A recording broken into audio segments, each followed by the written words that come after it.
Assalamualaikum, salam sejahtera. Saya Zulfitri Yusof bersama anda dalam Pantau Agenda Reformasi. Rancangan ini melihat kepada bagaimanakah usaha dan juga inisiatif kerajaan Madani khususnya untuk memperkenalkan agenda reformasi, dan dalam masa sama bagaimana kita melihat perkembangan positif dalam beberapa hal yang berkaitan dengan ekonomi, sosial dan sebagainya.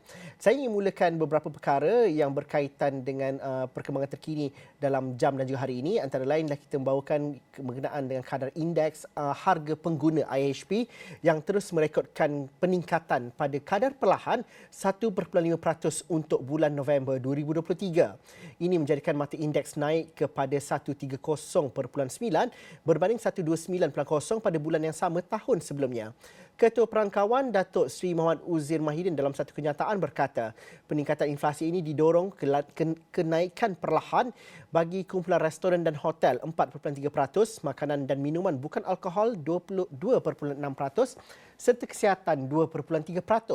Kumpulan makanan dan minuman bukan alkohol yang menyumbang 29.5% daripada keseluruhan wajaran IHP telah merekodkan peningkatan perlahan iaitu 2.6%. Sementara itu, komponen makanan di rumah meningkat 1.4% berbanding 2.1% yang direkodkan bulan sebelumnya, didorong terutamanya oleh subkumpulan beras, roti dan bijirin lain. Manakala komponen makanan di luar rumah mereda kepada 3.9% berbanding 5.6% yang direkodkan pada Oktober 2023. Berhubung dengan inflasi di peringkat negeri, kebanyakan negeri merekodkan peningkatan di bawah paras nasional iaitu 1.5%. Inflasi keseluruhan secara bulanan pula menunjukkan tiada perubahan pada November 2023 berbanding Oktober 2023 iaitu 0.1%. Suruhanjaya Pencegahan Rasuah Malaysia SPRM menjalankan tugas siasatan terhadap sesiapa sahaja tanpa mengira status atau kedudukan seseorang di negara ini. Perdana Menteri Datuk Seri Anwar Ibrahim menegaskan tiada istilah pemimpin atau individu berpengaruh di negara ini tidak boleh disentuh daripada disiasat badan itu. Sebab itu saya sebut Tun ke Tan Sri. Kalau tidak nanti kritikannya apa? Yang ikan-ikan kecil ni ditangkap. Yang kepala-kepala tak boleh disentuh. Bila disentuh masih ada yang pertahankan. Dan gunakan pengaruh dan media, terutama media sosial untuk pertahankan. Biarlah siasatan dibuat. Dia rahsia umum. Seorang yang menggondol kekayaan begitu besar. Biar ada siasatan. Jadi supaya pemimpin jangan dilihat sebagai melindungi perasuah-perasuah besar. Beliau berkata demikian ketika ditanya berhubung Suruhanjaya Pencegahan Rasuah Malaysia SPRM menyita bangunan Menari Ilham yang dipercayai milik keluarga bekas Menteri Kewangan Tun Daim Zainuddin pada Isnin. Beliau juga berharap tiada sebarang spekulasi atau tafsiran awal mengenai siasatan melibatkan pemimpin berdepan dengan dakwaan penyalahgunaan kuasa sehingga memiliki kekayaan luar biasa. Jangan buat tafsiran. Setiap kali kita sentuh orang besar, maknanya ada muslihat. Jadi kalau orang kecil yang ribuan kita sentuh, tak ada apa-apa. Jadi sistem apa macam tu. Kita bukan mewakili satu sistem yang bobrok. Sistem kita mesti menunjukkan contoh keberanian untuk bertindak kepada perasuah besar. Apakah ia benar atau tidak, biarlah proses dijalankan dan kemudiannya Badan Kehakiman memutuskan. Sementara itu, suasana di perkarangan Menara Ilham di Jalan Binjai, Kuala Lumpur tidak menunjukkan sebarang pergerakan signifikan oleh mana-mana individu, pihak berkuasa ataupun pegawai dari SPRM. Tinjauan Esok Awani pada pagi Jumaat mendapati pekerja memasuki premis seperti biasa di bangunan pencakar langit setinggi 60 tingkat dipercayai milik keluarga bekas Menteri Keuangan Tun Daim Zainuddin. Selain itu, berdasarkan pemerhatian wartawan, tiada sebarang notis penyitaan di bangunan tersebut yang ditampal di premis tersebut, di mana pada Khamis SPRM mengeluarkan dan juga mengesahkan menyita bangunan itu pada Isnin lepas. Ketua Pesuruhjaya SPRM Tan Sri Azam Baki ketika dihubungi Esok Awani pada Khamis berkata pihaknya masih dalam proses siasatan termasuk berkaitan dengan harta Daim. Sebelum ini media melaporkan satu notis penyitaan harta tak alih bertarikh 18 Disember 2023 dikeluarkan oleh Timbalan Pendakwa Raya SPRM Ahmad Akram Garib. Notis itu dikeluarkan di bawah Seksyen 38 dalam kurungan 1 Akta SPRM 2009 dalam kurungan Akta 694 dan Seksyen 376 dalam kurungan 3 Kanun Tata Cara Jenayah dalam kurungan Akta 593. Menurut laporan bernama, tindakan menyita bangunan dipercayai berkaitan dengan kes penyelewengan dana negara berjumlah lebih 2.3 bilion ringgit membabitkan seorang tokoh korporat dan juga bekas Menteri Kanan.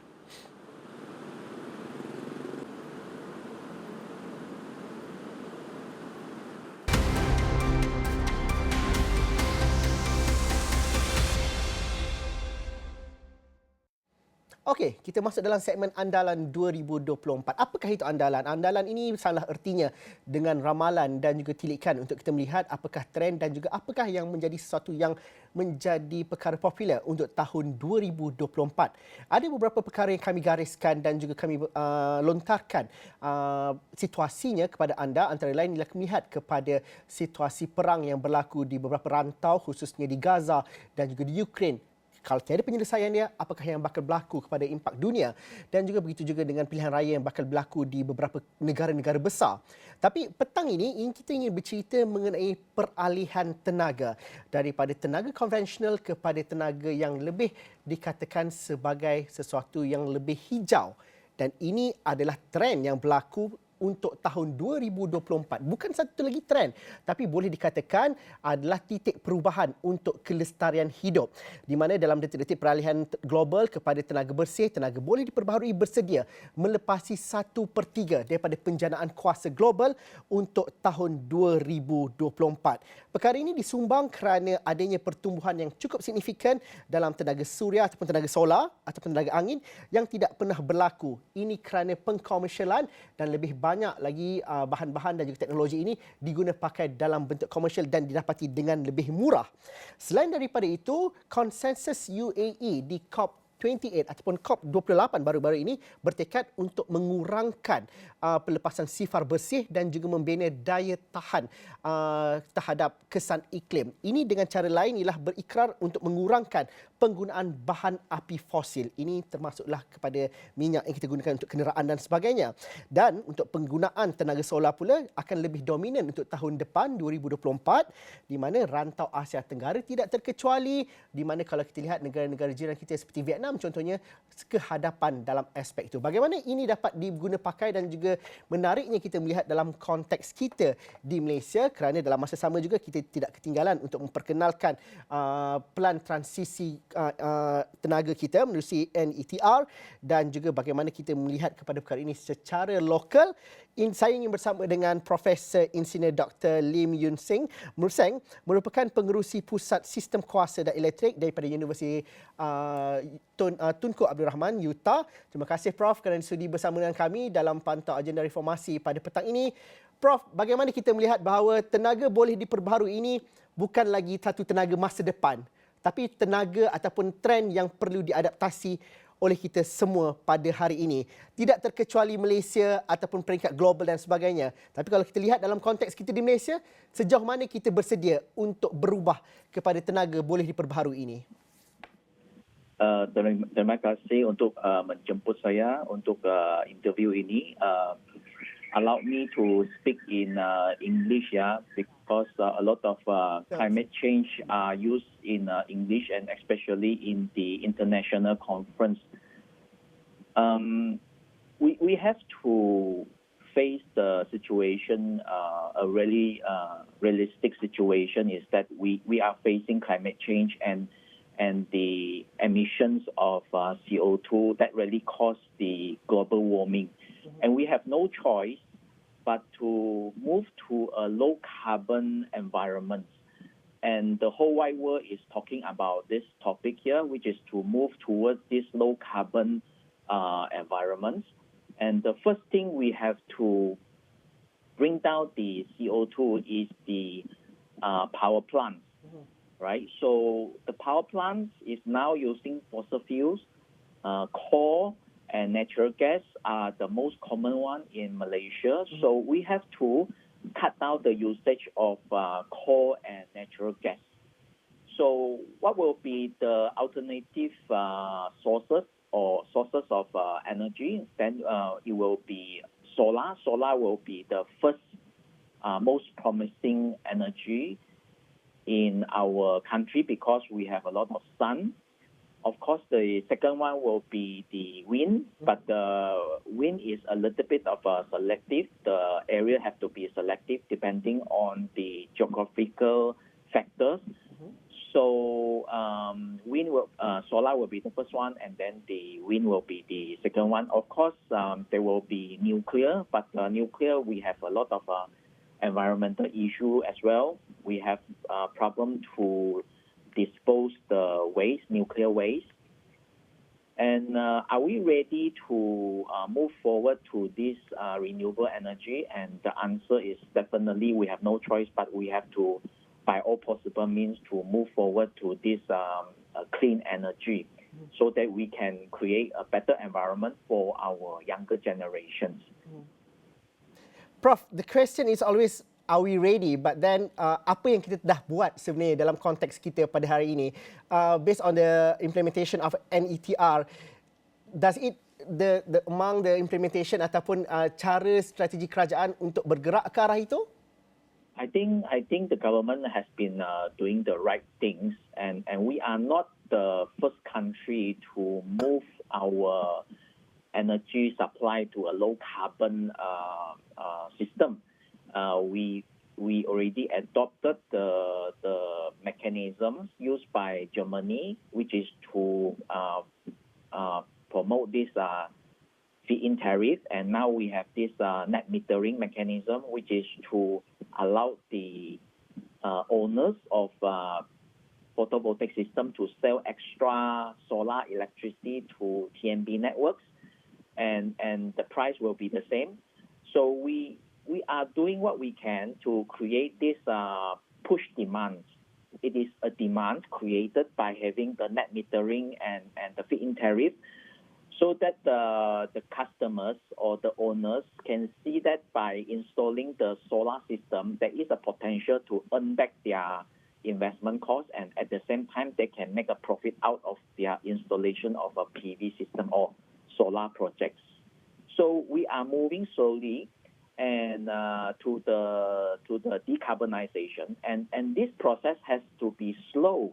We cannot make it fast simply because we have a lot of things to deal with when we decarbonize our system. Like, for example, how do we handle the waste after the end of the solar projects? We have to take care of that. And what we're going to do with the existing power plants, we still cannot remove them immediately because we have invested quite a lot of money on the existing power plants. So this has to be slow, but of course this United Nations always want to push for a faster outcome and faster reductions. The thing is we don't want to make any more mistakes, so it has to be slow, so that when we see any social issue or environmental issue, we can implement the right measure to solve all the social issue and the environmental issue. So you're asking me, are we ready? And I can tell you, nobody in this whole wide world is ready. And the only thing is we just have to do it. Whatever low carbon technology is ready to be used, then we will use them, and then we will have to cut down the waste as much as possible, and then implement the right measure to solve any waste from the low carbon technology, because don't forget that we also have the waste to handle from the low carbon technologies. Yeah. Prof, daripada perspektif pengguna, bagaimana yang paling cepat ataupun paling mudah untuk pengguna dapat masuk dan juga beradaptasi dengan penggunaan tenaga boleh diperbaharui yang lebih hijau ini? First, kita lihat kepada penggunaan tenaga solar. Ada insentif, ada pelepasan cukai dan juga dipermudahkan cara untuk mendapatkan loan daripada bank. Dan itu mungkin juga didorong oleh penggunaan dan juga pengenalan teknologi solar yang lebih murah berbanding dahulu. Apa lagi cara lain yang pengguna boleh dengan cepat adaptasi tenaga boleh diperbaharui ini? Yeah, we have to understand that the customers, when we talk to the business people or the factory people, what they know is their profitability and how to make a profit out of their business. You see, they do not know much about the climate change. They don't care so much about the climate change. What they care about is the profitability of their business. You see, if you can tell them every month they have to pay a lot of money for their electricity bill, then they will realize that it is time for them to change the way they use their electricity. And one of the effective methods to cut down their electricity bill is to use solar. Because solar now is quite cheap. We get a lot of solar panels from China, which is so much cheaper than 10 years back. And you install the solar, then that can really cut down their electricity bills by 20% or 40% because the system is so much cheaper nowadays. Okay, and that is something we have to push forward and to tell people that you are now facing very high electricity prices, and you have to think of a way. And solar project is one of the effective solutions to cut down your electricity bills. Apart from that, they have to reduce their aircon consumption as well. And the major load in the commercial building is the aircons. We have to think of a way to control the temperature, make it higher so that the aircon can reduce energy consumption. So to answer your questions, we have to make the consumers realize that they pay a lot of electricity price. Like for example, in one of the universities, every month they have to pay around 200,000 electricity bill. And it is not a lot of money. You can imagine every month they are paying for BMW.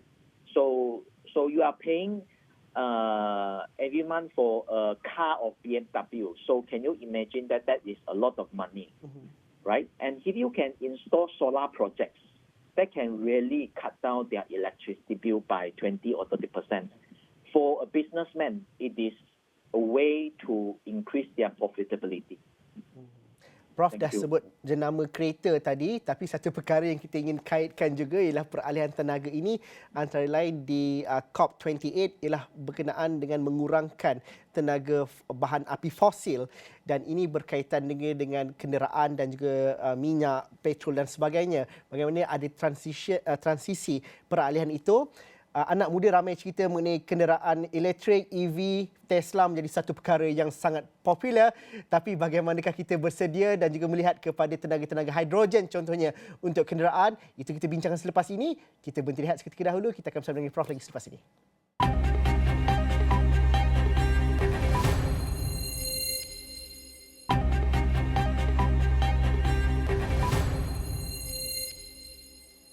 Okey, bertemu lagi kita dalam agenda Pantau Agenda Reformasi. Kita membawakan Pantau Agenda Reformasi pada petang ini dengan melihat ataupun fosi apa yang berlaku pada tahun 2024. Ini kami bawakan namanya Andalan 2024.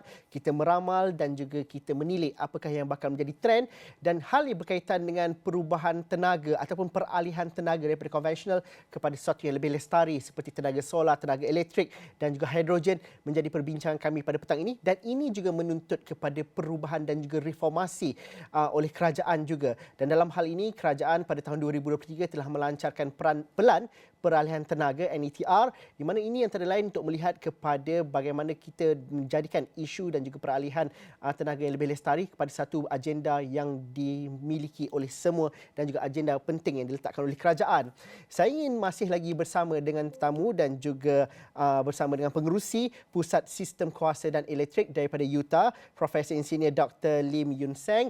Tadi kita bercerita mengenai tenaga solar dan juga bagaimana kita dapat mengadaptasi. Prof memberikan contoh sebuah universiti mungkin membelanjakan 200,000 sebulan untuk bayar duit elektrik. Ini berdasarkan elektrik yang kita gunakan sekarang. Tapi kalau kita beralih kepada tenaga solar, ianya mungkin dapat dikurangkan ataupun dijimatkan lebih 20%. Prof kata kalau 200,000 tu dah boleh beli satu kereta mewah.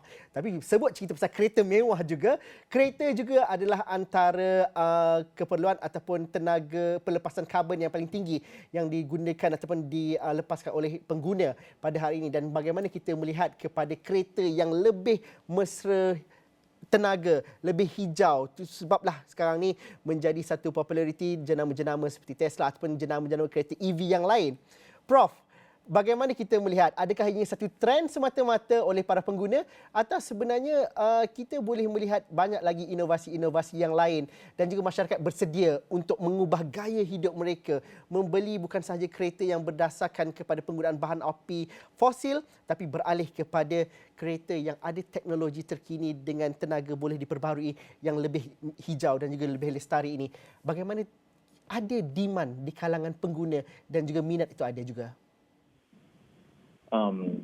Thank you very much for your questions, and I think this question is interest of many people nowadays because we use electrical vehicles, and we know that electrical vehicles are a very clean technology. It doesn't emit any CO2 to the environment. But some people also ask the question like the sources are not clean. How can you using the dirty sources to power a clean technologies, and will that be just a waste of effort? But the thing is, we have to move these trends forward to inform the government or the customer that this EV is actually one of the methods to cut down greenhouse gas emissions. Simply because EV doesn't emit CO2, and we know that the sources are not clean, but we will not stay the dirty power plant as it is now. We will slowly move to a cleaner power sources, and eventually we will use more solar and wind energy. Eventually we will also use the hydrogen as the fuels in the future. We understand that all these are not quite ready, especially hydrogen is not quite ready because it's still very expensive, but we will not stay as it is. Although the technology, we have to understand the technology is always moving forward. Now when we come to EV, there will be expensive EV like Tesla and all these new EVs. Well, this is the trend, and why not? You know, you can buy expensive EV, but then don't forget that this EV is expensive now, but doesn't mean that it will be like that forever. There will be a new battery coming in, new battery technologies, and the battery will be cheaper and cheaper in the future. And we have this sodium-ion battery, which is much more safer to use because there will not be so much of the thermal issue. We know that lithium-ion is having the thermal issue, easy to catch fire. You have to install the battery monitoring system to constantly monitor the batteries. But if you use a better storage technology like sodium-ion, then we don't have to use so much of the battery monitoring systems, and then the cost will be lower, and eventually this EV will be cheaper in the future, and everybody can be a good, affordable transportations. And hopefully one day all the diesel car or petrol car will be phased out, and we will use this clean EV in the future. Yeah. But Prof, the trend doesn't come only with the products or with the brand of the EV. It requires new skill, the new ecosystem. Itu yang kita perlukan pada hari ini. Kalau kita ada kereta baru Tesla sekalipun, kita nak hantar mekanik kita pandai tak dalam teknologi dan sebagainya. It is the whole ecosystem and supply chain. Bagaimana kita melihat ianya lebih daripada satu produk sahaja? Kita perlu bersedia dengan aspek-aspek lain juga dalam peralihan energi dan juga peralihan trend ini, Prof. So what you can see now is I also involved in the projects of energy storage and many other clean technologies. And you can see the business is new business is coming up to set up the EV chargers. And now you can see EV chargers are quite, not saying common, but increasingly common in hospital, in shopping mall, and also in petrol stations. And we have to get this infrastructure ready for the new technologies to come in. And those things has to be ready. At the same time, we also have to set up the recycle centers to recycle all these old batteries. Otherwise, there will be a lot of old batteries piled up, and then there will be another environmental issue again.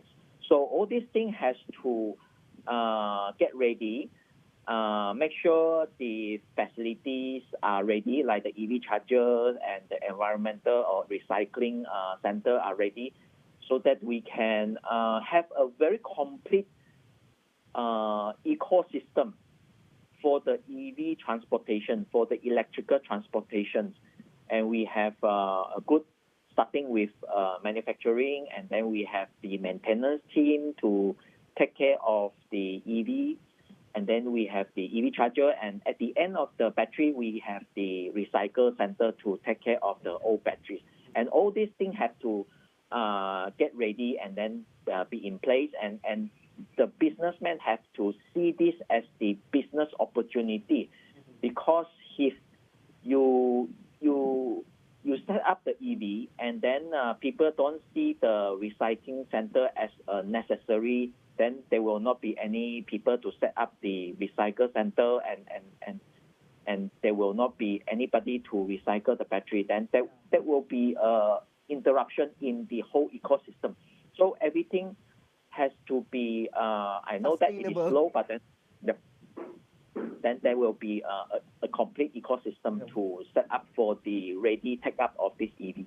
Akhirnya ialah kita perlukan perubahan yang drastik, tapi terima kasih Prof. Akhirnya kita perlukan perubahan yang drastik, tapi dalam masa sama perlu melengkapi secara keseluruhannya, dan ini juga peluang kepada semua untuk beralih dan juga berubah. Kerana ini kita bawakan gambaran dan juga bayangan apa yang menjadi trend untuk tahun 2024 yang bakal menjelma dalam masa kurang daripada seminggu lagi. Terima kasih saya ucapkan kepada Profesor Insinyur Dr. Lim Yun Seng, merupakan pengerusi di Pusat Sistem Kuasa dan Elektrik daripada Universiti Tunku Abdul Rahman kerana bersama kami pada petang ini. Sekian saja. Assalamualaikum, salam sejahtera. Kita jumpa lagi di episod akan datang.